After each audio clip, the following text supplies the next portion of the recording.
Waalaikumsalam.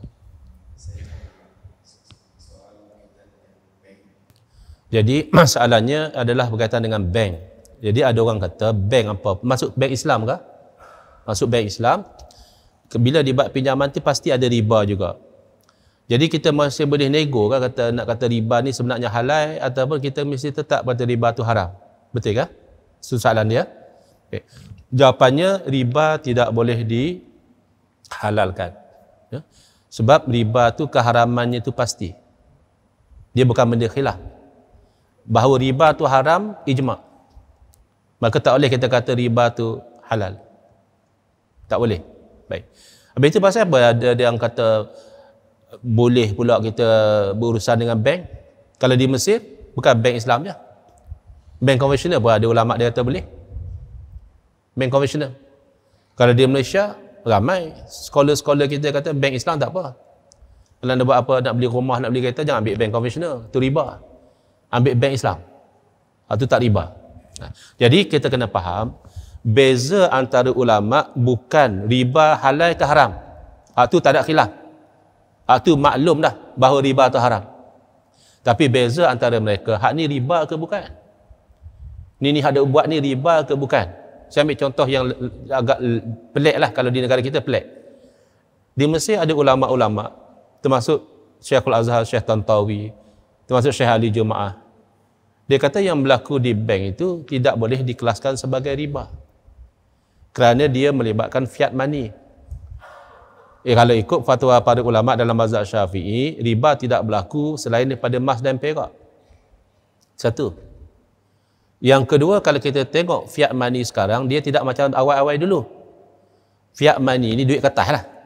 Duit kertas dulu, dia jadi sebagai bukti bahawa kita ada sekian banyak emas yang senilai dengan duit kertas itu.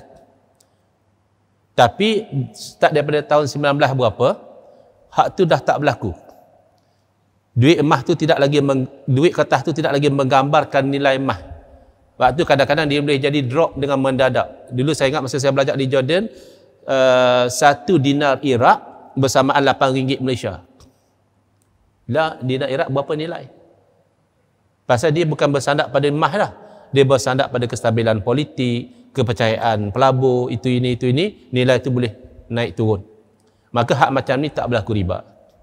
Jadi hak tu tak dipersetujui lah oleh kebanyakan ulama'-ulama' kita di Malaysia. Dia kata berlaku juga. Walaupun buang kertas, masih boleh berlaku riba, masih boleh berlaku apa yang berlaku pada emas. Sebab kita kias, dia kata. Ulama' sana dia kata tak.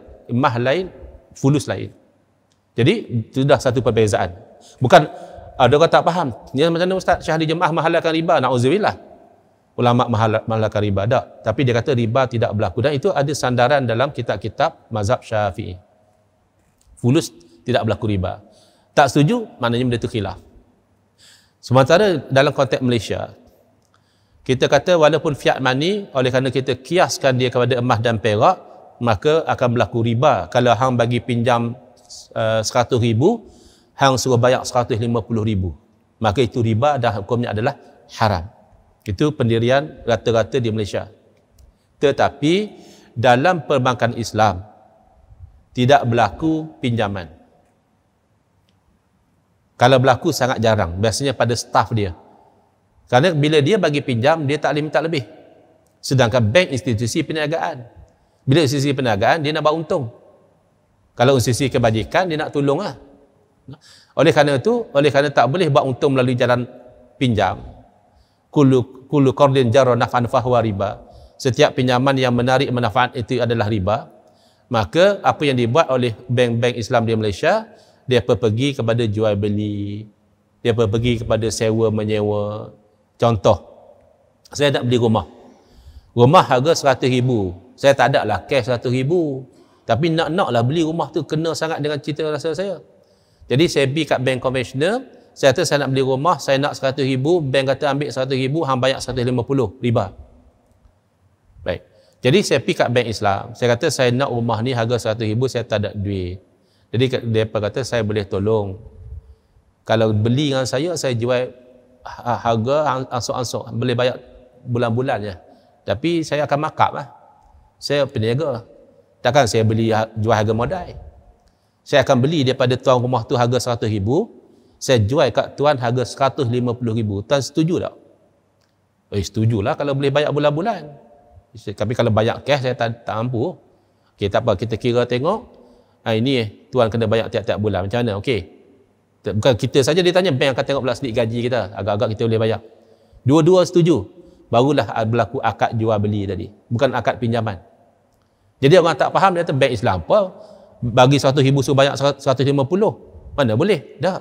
Hang tengok lagi akad dia. Akad dia bukan akad pinjaman. Akad dia akad jual beli. Jual beli memang boleh markup. Ni saya main Pulau Pinang. Katalah saya beli buah pala. Buah pala saya beli RM10. Saya balik ke hang nak tak RM15. Apa salah? Hang beli RM10 jual RM10 lah. Aku ambil untung, apa salah? Hang tak mau tak apa. Itu yang berlaku di bank Islam. Dia tak akan berlaku pinjaman. Yang saya pernah dengar, dia bagi pinjam pada staff dia pasal nak tolong. Itu memang dia minta exactly. Dia tak akan minta lebih. Atas nama pinjaman, bank akan minta exactly. Tapi jaranglah nak bagi dekat orang lain. Kat staff mungkin atas dasar nak tolong staff. Dia akan buat macam tu. Jadi kalau kereta dia pakai sewa beli. Jadi kalau kita tak habis bayar kereta, saya pernah bergurau. Ustaz main naik apa? Naik kereta bank. Naik kereta bank. Betul lah pasal saya tak habis bayar lagi. Bila kita tak habis bayar, sebenarnya kita sedang menyewa. Bank beli kereta daripada dealer, kita sewa bulan-bulan dengan satu pilihan, bayaran akhir itu boleh dianggap sebagai kita beli terus daripada dia. Jadi tak berlaku di bank Islam setahu saya. Sebab tu bank negara wajibkan secara undang-undang, bukan wajib syarak lah. Wajib secara undang-undang, satu bank Islam paling tidak ada 5 ahli jawatan syariah yang menimbang produk tu patuh syariah ke tak patuh syariah. Makanya tak berlaku yang namanya bank Islam bagi pinjam dan ambil riba, tak ada. Yang berlaku mungkin jual beli ambil untung. Cuma ada pengkritik dia kata sama juga, berbeza. Pi sana pun bayar lebih, pi sini pun bayar lebih, memang. Tapi sama tidak bererti hukumnya sama. Sama natijah akhir, tak bererti hukumnya sama. Contoh yang agak kasar sikit. Na'udzubillah, lelaki perempuan berzina, dapat anak. Sama lah, hak ni kahwin bersama dapat anak juga. Berzina lain. Hak ni buat melalui jalan yang halal, memang sama-sama dapat anak. Tapi hak ni melalui jalan zina. Dia tinggal tak akad nikah je, tu beza dia. Tu beza zina dengan kahwin. Kahwin dia ada akad nikah dia. Zina dia tak ada akad nikah. Natijah sama-sama sedap, Ustaz, memanglah. Tapi hukum lain. Jadi dalam satu kejadian, untuk orang kata, alah dia corona kot jauh je. Tengok, ni Nabi SAW sendiri bagi solution. Jadi ada sahabat, dia nak hadiah kurma kat Nabi. Tapi kurma hak dia ada tu, kurma hak grade rendah, tak syok nak bagi kurma hak bagus sikit pada Nabi SAW. Jadi dia pergi tukar lah.